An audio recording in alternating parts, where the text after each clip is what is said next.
شروع اللہ کا نام لے کر جو بڑا مہربان نہایت رحم والا ہے۔ سب طرح کی تعریف اللہ ہی کے لیے ہے جو تمام مخلوقات کا پروردگار ہے، بڑا مہربان نہایت رحم والا، انصاف کے دن کا حاکم۔ اے پروردگار، ہم تیری ہی عبادت کرتے ہیں اور تجھی سے مدد مانگتے ہیں۔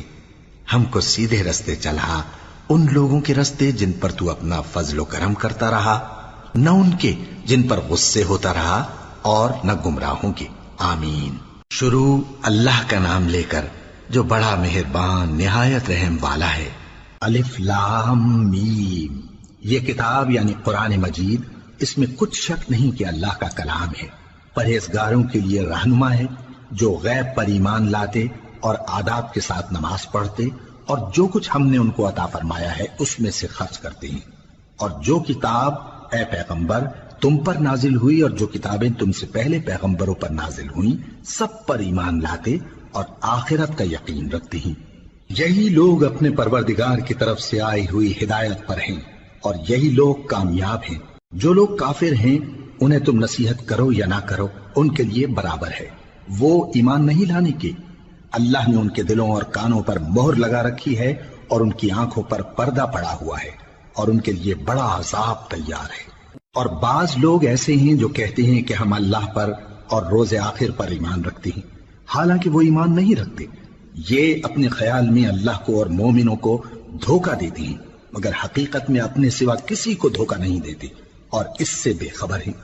ان کے دلوں میں کفر کا مرض تھا، اللہ نے ان کا مرض اور زیادہ کر دیا اور ان کے جھوٹ بولنے کے سبب ان کو دکھ دینے والا عذاب ہوگا۔ اور جب ان سے کہا جاتا ہے کہ زمین میں فساد نہ ڈالو تو کہتے ہیں کہ ہم تو اصلاح کرنے والے ہیں۔ دیکھو یہ بلا شبہ مفسد ہیں لیکن خبر نہیں رکھتے۔ اور جب ان سے کہا جاتا ہے کہ جس طرح اور لوگ ایمان لے آئے تم بھی ایمان لے آؤ تو کہتے ہیں بھلا جس طرح بے وقوف ایمان لے آئے ہیں اسی طرح ہم بھی ایمان لے آئیں۔ سن لو کہ یہی بے وقوف ہیں لیکن نہیں جانتے۔ اور یہ لوگ جب مومنوں سے ملتے ہیں تو کہتے ہیں کہ ہم ایمان لے آئے ہیں، اور جب اپنے شیطانوں میں جاتے ہیں تو ان سے کہتے ہیں کہ ہم تمہارے ساتھ ہیں، اور مسلمانوں سے تو ہم ہنسی کیا کرتے ہیں۔ ان منافقوں سے اللہ ہنسی کرتا ہے اور انہیں مہلت دیا جاتا ہے کہ شرارت و سرکشی میں پڑے بہک رہے ہیں۔ یہ وہ لوگ ہیں جنہوں نے ہدایت چھوڑ کر گمراہی خریدی، تو نہ تو ان کی تجارت ہی نے کچھ نفع دیا اور نہ یہ ہدایت یاب ہی ہوئے۔ ان کی مثال اس شخص کی سی ہے جس نے شب تاریک میں آگ جلائی، جب آگ نے اس کے ارد گرد کی چیزیں روشن کی تو اللہ نے ان لوگوں کی روشنی زائل کر دی اور ان کو اندھیروں میں چھوڑ دیا کہ کچھ نہیں دیکھتے۔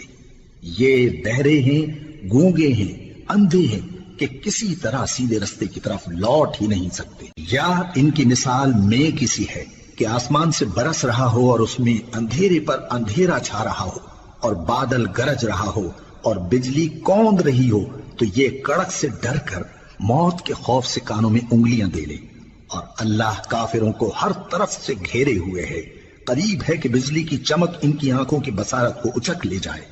جب بجلی چمکتی اور ان پر روشنی ڈالتی ہے تو اس میں چل پڑتے ہیں، اور جب اندھیرا ہو جاتا ہے تو کھڑے کے کھڑے رہ جاتی ہیں۔ اور اگر اللہ چاہتا تو ان کے کانوں کی سنوائی اور آنکھوں کی بینائی دونوں کو زائل کر دیتا۔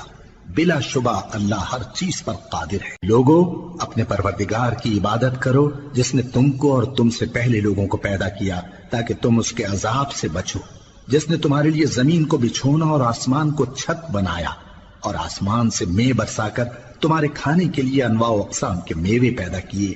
پس کسی کو اللہ کا ہمسر نہ بناؤ، اور تم جانتے تو ہو۔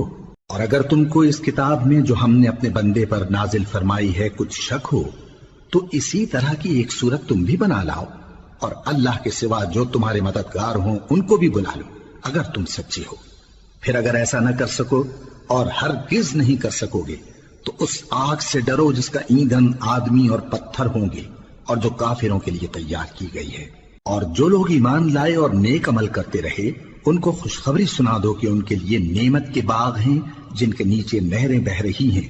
جب انہیں ان میں سے کسی قسم کا میوہ کھانے کو دیا جائے گا تو کہیں گے یہ تو وہی ہے جو ہم کو پہلے دیا گیا تھا، اور ان کو ایک دوسرے کے ہم شکل میوے دیے جائیں گے، اور وہاں ان کے لیے پاک بیویاں ہوں گی اور وہ بہشتوں میں ہمیشہ رہیں گے۔ اللہ اس بات سے آر نہیں کرتا کہ مچھر یا اس سے بڑھ کر کسی چیز مثلاً مکھی مکڑی وغیرہ کی مثال بیان فرمائے۔ اب جو مومن ہیں وہ یقین کرتے ہیں کہ وہ ان کے پروردگار کی طرف سے سچ ہے، اور جو کافر ہیں وہ کہتے ہیں کہ اس مثال سے اللہ کی مراد ہی کیا ہے۔ اس سے اللہ بہتوں کو گمراہ کرتا ہے اور بہتوں کو ہدایت بخشتا ہے، اور گمراہ بھی کرتا ہے تو نافرمانوں ہی کو، جو اللہ کے اقرار کو مضبوط کرنے کے بعد توڑ دیتے ہیں، اور جس چیز یعنی رشتہ قرابت کے جوڑے رکھنے کا اللہ نے حکم دیا ہے اس کو قطع کیے ڈالتے ہیں اور زمین میں خرابی کرتے ہیں۔ یہی لوگ نقصان اٹھانے والے ہیں۔ کافرو، تم اللہ سے کیوں کر منکر ہو سکتے ہو؟ جس حال میں کہ تم بے جان تھے تو اس نے تم کو جان بخشی، پھر وہی تم کو مارتا ہے، پھر وہی تم کو زندہ کرے گا، پھر تم اسی کی طرف لوٹائے جاؤ گے۔ وہی تو ہے جس نے سب چیزیں جو زمین میں ہیں تمہارے لیے پیدا کی، پھر آسمانوں کی طرف متوجہ ہوا تو ان کو ٹھیک ٹھیک 7 آسمان بنا دیا، اور وہ ہر چیز سے خبردار ہے۔ اور وہ وقت یاد کرنے کے قابل ہے جب تمہارے پروردگار نے فرشتوں سے فرمایا کہ میں زمین میں اپنا نائب بنانے والا ہوں۔ انہوں نے کہا، کیا تو اس میں ایسے شخص کو نائب بنانا چاہتا ہے جو خرابیاں کرے اور کچھ تو خون کرتا پھرے؟ اور ہم تیری تعریف کے ساتھ تسبیح و تقدیس کرتے رہتے ہیں۔ فرمایا، میں وہ باتیں جانتا ہوں جو تم نہیں جانتے۔ اور اس نے آدم کو سب چیزوں کے نام سکھائے، پھر ان کو فرشتوں کے سامنے کیا اور فرمایا کہ اگر سچے ہو تو مجھے ان کے نام بتاؤ۔ انہوں نے کہا، تو پاک ہے، جتنا علم تو نے ہمیں بخشا ہے اس کے سوا ہمیں کچھ معلوم نہیں، بے شک تو دانا ہے، حکمت والا ہے۔ تب اللہ نے آدم کو حکم دیا کہ آدم، تم ان کو ان چیزوں کے نام بتاؤ۔ سو جب انہوں نے ان کو ان کے نام بتائے تو فرشتوں سے فرمایا، کیا میں نے تم سے نہیں کہا تھا کہ میں آسمانوں اور زمین کی سب پوشیدہ باتیں جانتا ہوں، اور جو تم ظاہر کرتے ہو اور جو پوشیدہ کرتے ہو سب مجھ کو معلوم ہے۔ اور جب ہم نے فرشتوں کو حکم دیا کہ آدم کے آگے سجدہ کرو تو وہ سب سجدے میں گر پڑے مگر شیطان نے انکار کیا اور غرور میں آ کر کافر بن گیا۔ اور ہم نے کہا کہ اے آدم، تم اور تمہاری بیوی بہشت میں رہو اور جہاں سے چاہو بے روک ٹوک کھاؤ پیو، لیکن اس درخت کے پاس نہ جانا، نہیں تو ظالموں میں ہو جاؤ گے۔ پھر شیطان نے دونوں کو اس درخت کے بارے میں پھسلا دیا اور جس عیش و نشاط میں تھے اس سے ان کو نکلوا دیا۔ تب ہم نے حکم دیا کہ بہشت بری سے چلے جاؤ، تم ایک دوسرے کے دشمن ہو، اور تمہارے لیے زمین میں ایک وقت تک ٹھکانہ اور معاش مقرر کر دیا گیا ہے۔ پھر آدم نے اپنے پروردگار سے کچھ کلمات سیکھے اور معافی مانگی تو اس نے ان کا قصور معاف کر دیا۔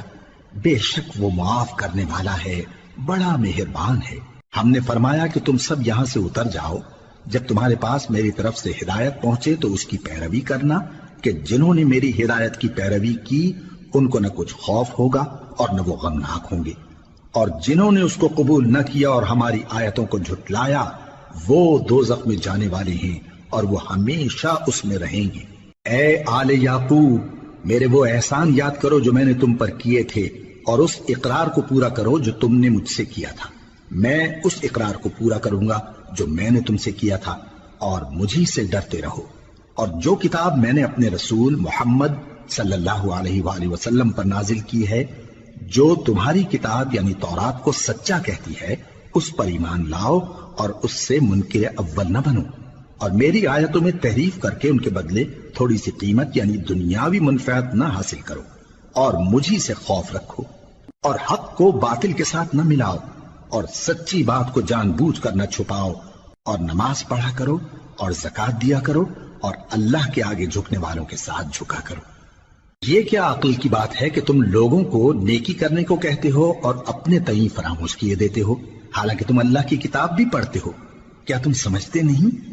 اور رنج و تکلیف میں صبر اور نماز سے مدد لیا کرو، اور بے شک نماز گراں ہے مگر ان لوگوں پر گراں نہیں جو عجز کرنے والے ہیں، جو یقین کیے ہوئے ہیں کہ وہ اپنے پروردگار سے ملنے والے ہیں اور اس کی طرف لوٹ کر جانے والے ہیں۔ اے یعقوب کی اولاد، میرے وہ احسان یاد کرو جو میں نے تم پر کیے تھے، اور یہ کہ میں نے تم کو جہان کے لوگوں پر فضیلت بخشی تھی۔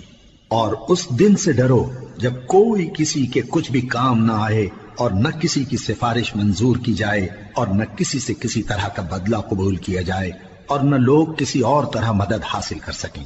اور ہمارے ان احسانات کو یاد کرو